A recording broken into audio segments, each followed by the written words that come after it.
সম্পন্ন করতে হবে এবং এটার জন্য এইখানে বিআরটিতে কিন্তু বিশেষ ধরনের বাস চলবে। সেই বাসগুলোর সংগ্রহ প্রক্রিয়া দ্রুত করার জন্য আমরা উদ্যোগ নিয়েছি এবং আমরা আশা করছি যে আগামী জুনের মধ্যে এই বিআরটিটা মোটামুটিভাবে চালু করা যাবে। আজকে কিছুক্ষণ আগে আমি ঢাকা জয়দেবপুর কমিউটার ট্রেন এর সার্ভিস উদ্বোধন করে এসেছি। তো এই বিআরটিসি কিংবা বিআরটি যখন হবে এইটা একটু তুলনামূলকভাবে ব্যয়বহুল হবে। এই জন্য আমরা সাধারণ যাত্রীদের কথা মাথায় রেখে স্বল্প ব্যয়ে আমরা আজকে কমিউটার সার্ভিসটি চালু করেছি এবং আমরা আগামী 26শে মার্চ স্বাধীনতা দিবসে ইনশাআল্লাহ ঢাকা নরসিংদী আরেকটি কমিউটার সার্ভিস এবং নারায়ণগঞ্জ ঢাকা নারায়ণগঞ্জ এই দুটি কমিউটার সার্ভিস চালু করবো ইনশাআল্লাহ। এগুলো চালু করা হলে সাধারণ মানুষ নিজের বাড়িতে থেকেই ঢাকায় অফিস করে আবার ফিরে আসতে পারবেন এবং ঢাকার যে বাড়ি ভাড়ার যে বিরাট ব্যয় এবং ঢাকার যে অন্যান্য আনুষঙ্গিক যে বিরাট ব্যয় সেই ব্যয় থেকে তারা রেহাই পাবেন। অন্তর্বর্তীকালীন সরকারের যে উন্নয়নের লক্ষ্য এবং এই জুলাই আগস্টের আন্দোলনে যারা শহীদ হয়েছেন, যারা অংশগ্রহণ করেছেন, তাদের সবারই প্রত্যাশা ছিল যে মানুষের জন্য উন্নয়ন হবে।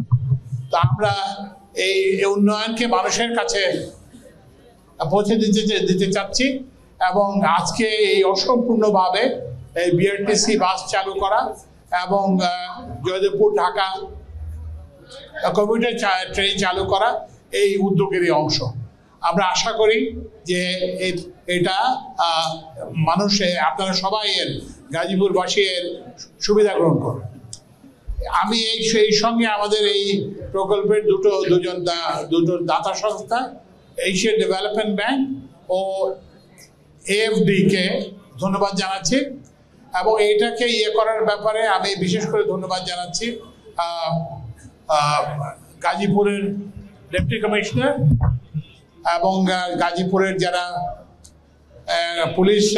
পুলিশ কমিশনার তাদের প্রতি আমি কৃতজ্ঞতা জানাচ্ছি।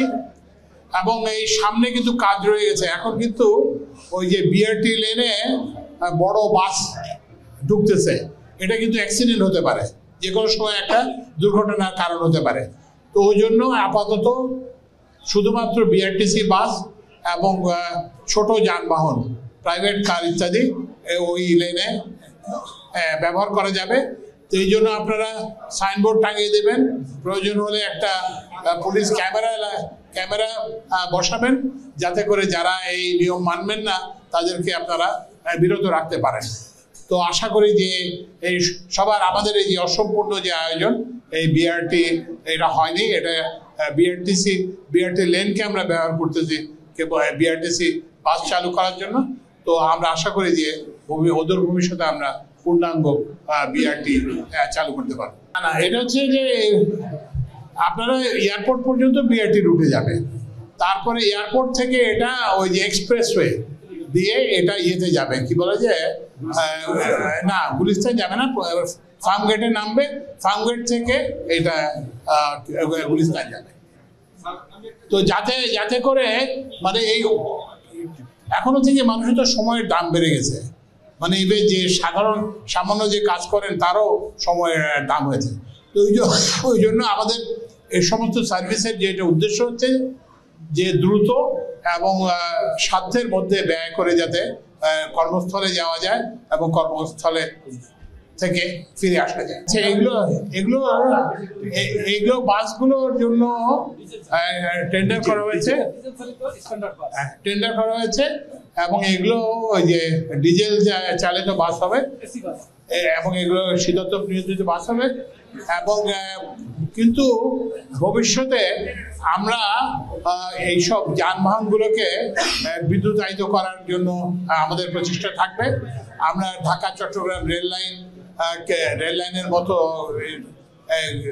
ট্রেনগুলোকে আমরা বিদ্যুতের সাহায্যে চালানোর জন্য উদ্যোগ নেব এবং হয়তো ভবিষ্যতে এই যে বিআরটি লেনের বাসগুলো হয়তো ইলেকট্রিসিটিতে বিদ্যুতে চলবে। আমরা আশা করতেছি এখানে যেটা সমস্যা যেটা ছিল যে বিআরটি লেনটা বন্ধ ছিল, এর ফলে ওই যে পাশের রাস্তায় অনেক জ্যাম হতো।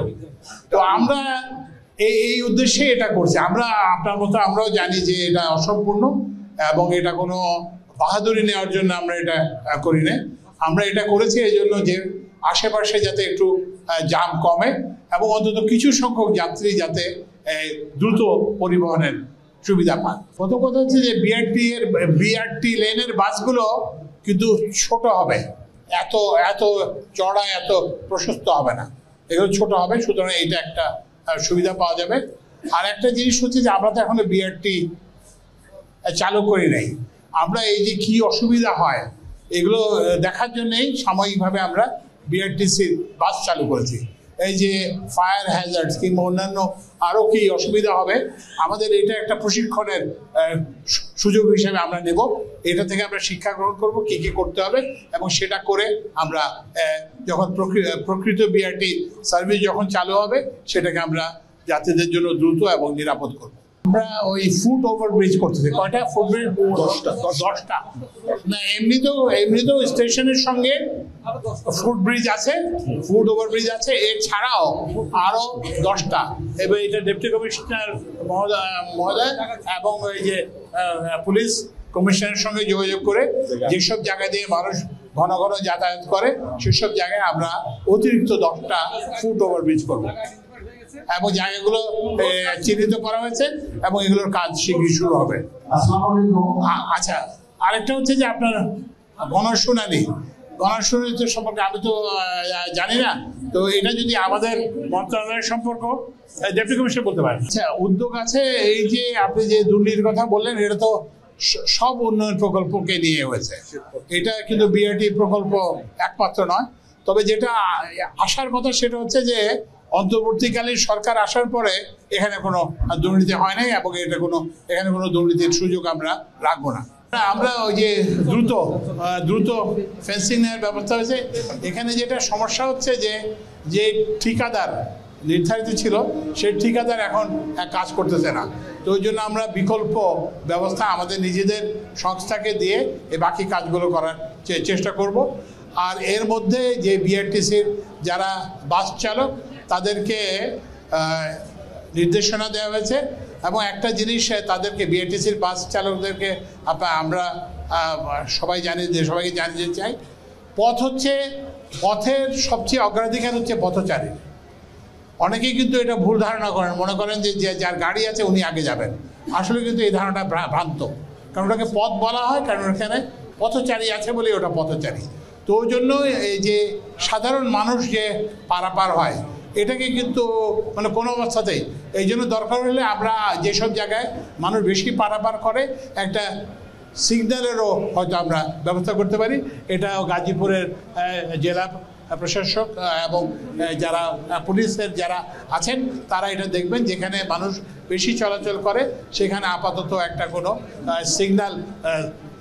সিগন্যাল স্থাপন করা যায় কিনা সেটা দেখব এবং আমরা এটা জানতে পারলে আমরা আপনাদেরকে প্রয়োজনীয় সহায়তা প্রদান করব। ঠিক আছে, তাহলে ধন্যবাদ। জি।